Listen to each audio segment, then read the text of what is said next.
بسم اللہ الرحمن الرحیم۔ السلام علیکم۔ آج میں آپ کے ساتھ ایک بہت ہی پیارا واقعہ شیئر کرنا چاہتی ہوں۔ انشاءاللہ آپ اس سے بہت اچھے طریقے سے سمجھیں گے اور کچھ نہ کچھ ضرور سیکھیں گے۔ واقعہ کچھ یوں ہے کہ ایک بادشاہ نے اپنے مرنے سے پہلے ایک اعلان کیا۔ اس نے کہا کہ میں آج آپ کو ایک ایسی نصیحت کرتا جا رہا ہوں یا وصیت کر رہا ہوں کہ میرے بعد بادشاہ کون بنے گا۔ سارے لوگ اکٹھے تھے، سب تجسس میں تھے کہ کیا اعلان ہوگا۔ تو بادشاہ نے کہا کہ جب میں مر جاؤں تو جو پہلی رات میرے ساتھ قبر میں دفنایا جائے، میرے ساتھ قبر میں سوئے گا، اس شخص کو اگلے دن بادشاہ بنا دیں۔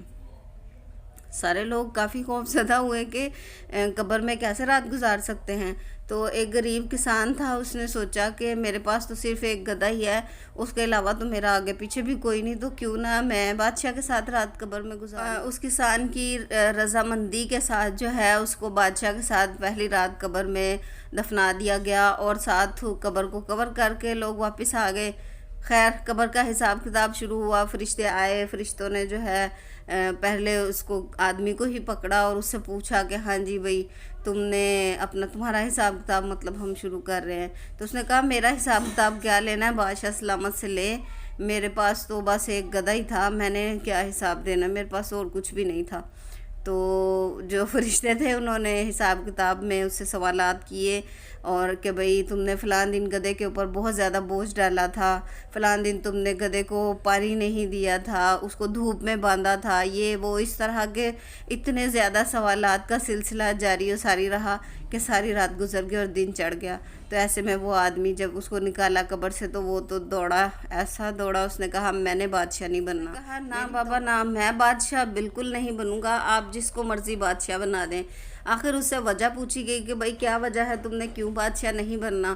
تو پھر اس نے بتایا، اس نے کہا کہ میرے پاس تو صرف ایک گدھا ہے، اس ایک گدھے کا مجھ سے اتنا سخت حساب لیا گیا ہے، ساری رات مجھے مار پڑتی رہی اور مجھ سے اتنے سوالات اس کے بارے میں پوچھے گئے کہ اس کے حقوق کی ادائیگی ٹھیک طرح سے نہیں کر پائے تم، تو پھر میں اتنی ساری عوام کا حساب کیسے دوں گا؟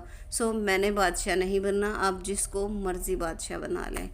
تو یہ واقعہ بتانے کا مقصد یہ ہے کہ ہم سمجھتے ہیں کسی کو دیکھ کے کہ بھئی وہ بادشاہ ہے یا وہ حکومت کر رہا ہے، وہ لیڈر ہے، وہ نگران ہے، ہم سارے اس کے انڈر کام کرتے ہیں، یہ وہ، لیکن اس چیز کا بھی اپنے ذہن میں رکھیں کہ ہر انسان جو بھی نگران ہے اس سے اس کی رعیت کے بارے میں ضرور سوال کیا جائے گا۔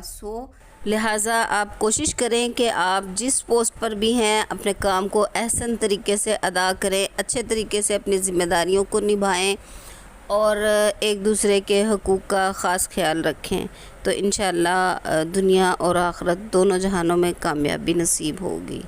اللہ تعالیٰ آپ سب کا حامی و ناصر ہو۔ ویڈیو پسند آئی ہے تو اسے لائک کر دیجئے اور شیئر کر دیجئے، اور چینل پر اگر نئے ہیں تو جلدی سے سبسکرائب کر لیجئے۔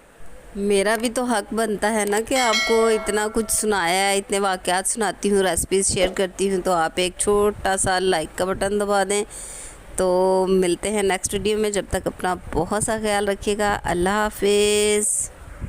یاد رہے یہ واقعہ صرف سبق سکھانے کے لیے ہے، اس کی کوئی حقیقت نہیں ہے۔